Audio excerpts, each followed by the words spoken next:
N4 न्यूजमध्ये मी स्वप्नील दुधारे आपलं स्वागत करत आहे। आता पाहूया महाराष्ट्रातील सांस्कृतिक, राजकीय, शैक्षणिक, कृषीविषयक घडामोडी आणि याचा हा थोडक्यात आढावा। वळूया पुढील बातमीकडे। ठाण्यातील रुग्णालयात एकाच दिवसात 18 जणांच्या मृत्यूचे प्रकरण ताजे असतानाच नांदेडमधूनही अशीच एक धक्कादायक बातमी समोर येतेय। नांदेडच्या शासकीय रुग्णालयात गेल्या 24 तासात 24 जणांचा मृत्यू झाला असून यामध्ये 12 नवजात बालकांचा समावेश आहे। नांदेडमधल्या या धक्कादायक घटनेमुळे आरोग्य यंत्रणेची लक्तरे पुन्हा एकदा चौघाट्यावर आली आहे। हापकिनने औषधी खरेदी बंद केल्यामुळे राज्यभरातील शासकीय रुग्णालयात औषधांचा प्रचंड तुटवडा जाणवत असून अत्यावश्यक रुग्णांना वेळेत औषधे पुरवठा होत नसल्याने जीव गमवावा लागतो आहे। ठाण्यात एका रात्रीत 18 मृत्यूचे प्रकरण समोर आल्यावर राज्यभरातून संतापाची लाट उसळली होती। या घटनेला तब्बल 1.5 महिनाही उलटला नाही, तोच नांदेडमधूनही असाच एक प्रकार समोर आला आहे।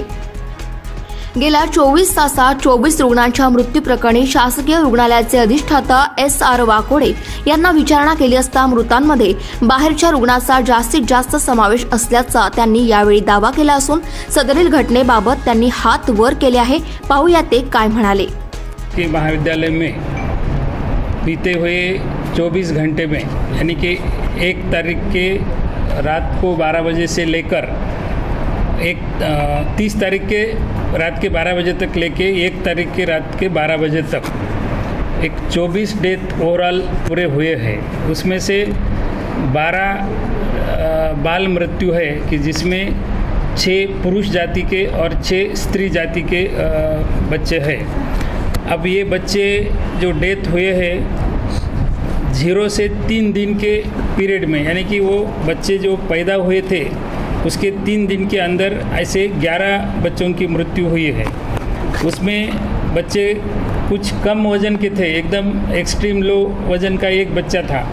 एक कम वज़न होने की वजह से उनके फेफड़े और हार्ट के डेवलपमेंट में नेचुरली डिफेक्ट होने की वजह से ये ऐसे बच्चों की प्री मैच्योरिटी की वजह से डेथ होती है। उसके बाद में एक बच्चे का डायफ्रामेटिक हर्निया के लिए ऑपरेशन हुआ था, इसलिए उसको भी बचाते बचाते वो बच नहीं पाया, उसको वेंटिलेटर वगैरह सब ट्रीटमेंट दिया था।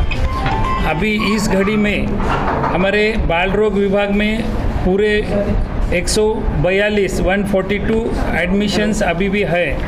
उसमें से अराउंड 42 बच्चे क्रिटिकल कंडीशन में हैं, उनको ऑक्सीजन, वेंटिलेटर ये सब सुविधा देते हुए भी उपचार को उन्होंने अगर अच्छा प्रतिसाद दिया तो कुछ बचने की उम्मीद है। सर बाकी के और 12 किस कारण से मौत हुई? हाँ, दूसरे 12 में से 8 मृत्यु ये मेडिसिन डिपार्टमेंट के क्रिटिकल पेशेंट की हुई है, जिसमें से हार्ट अटैक से 4 लोगों की मौत हुई है।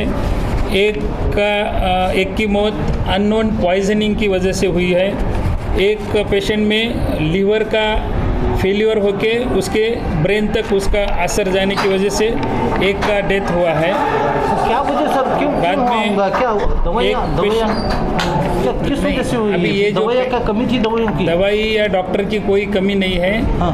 उनको सब ट्रीटमेंट दिया गया है। हाँ। लेकिन हर बात पे पेशेंट का शरीर जो रहता है अपने को ट्रीटमेंट को कैसा प्रतिसाद देता है उसके ऊपर डिपेंड रहता है। इसलिए हमारी तरफ से हमारे डॉक्टर ने पूरी कोशिश की है, उनको ऑक्सीजन, दवाई और पूरा वेंटिलेटर वगैरह सब सपोर्ट दिए। उसके बावजूद भी पेशेंट बच नहीं पाए। उसमें से एक पेशेंट प्रसूति के लिए महिला आई थी, उसको थोड़ी गुंतागुंत और ज़्यादा खून बहने से हो गया, उसको 5-6 ब्लड दिए, बाकी सब ट्रीटमेंट करने के बावजूद भी वो एक पेशेंट बच नहीं पाई है। सर अभी फिलहाल हाल क्या है मरीजों का? जो 70 लोग अभी चौहान साहब ने बताया कि 70 भी और भी क्रिटिकल है अभी। हाँ, वो आपको बताया कि यहाँ पे नांदेड़ ज़िले में आजू बाजू के जो परभनी, हिंगोली और तेलंगाना का सीमावर्ती एरिया, ऐसे दूर दूर के पेशेंट आते हैं। एक अभी मेडिसिन ICU में वाशिम ज़िले का भी एक पेशेंट एडमिट है। तो नांदेड़ में सब एरिया से पेशेंट आने की वजह से और एक 70-80 किलोमीटर के परिघ में दूसरे कोई हॉस्पिटल इस तरीके के डेवलप नहीं, इसलिए सभी लोग इधर पेशेंट रेफर करते हैं हमारे या पास। घटनेमुळे नांदेड जिल्ह्यामध्ये एकच खळबळ उडाली असून या घटनेची माहिती माजी मुख्यमंत्री अशोक चव्हाण यांना मिळताच त्यांनी शासकीय रुग्णालयात जाऊन प्रत्यक्षपणे पाहणी करून माहिती घेतली असता अजून 70 रुग्णांची प्रकृती गंभीर असल्याचे चव्हाण यांनी सांगितले असून याला सरकार जबाबदार असल्याचे ते यावेळी बोलत होते. N4 न्यूज करिता गौतम कांबळे, ब्युरो चीफ, मराठवाडा. नहीं, देखिए, मैं अभी जब मुझे टेलीविज़न के ज़रिए जो मालूम हुआ कि 24 लोगों की यहाँ डेथ हुई है, तो मैं इमीडिएटली यहाँ पर आया. हम सब के लिए ये बड़ी गंभीर मामला है. इतने लोगों के 7 बच्चे भी हैं, उसमें 2 दिन के 3 दिन के बच्चे हैं. महिलाएं जो डिलीवरी कर चुकी है, तो महिलाओं की भी कुछ संख्या है. बाकी जो है वो कोई पॉइजनिंग की वजह से डेथ हुई है, काय का पॉइजन है पता नहीं, पर पॉइजनिंग की वजह से भी डेथ हुई है. अन्य पेशेंट्स भी हैं. 24 लोगों की डेथ हुई है और 70 लोग अभी भी सीरियस कंडीशन में हैं. तो इसमें तुरंत सरकार ने इमीडिएटली इसमें फैसले करने चाहिए कि इस हॉस्पिटल को, मेडिकल कॉलेज को जिन जिन चीज़ों की आवश्यकता है, जिस नर्सेज की कमतरता है, इमीडिएटली यहाँ नर्सेज अवेलेबल करके देने चाहिए. प्राइवेट डॉक्टर्स की भी इमीडिएट यहाँ पर तैनात करने चाहिए. यहाँ पर जो सीरियस पेशेंट को अटेंड करना चाहिए.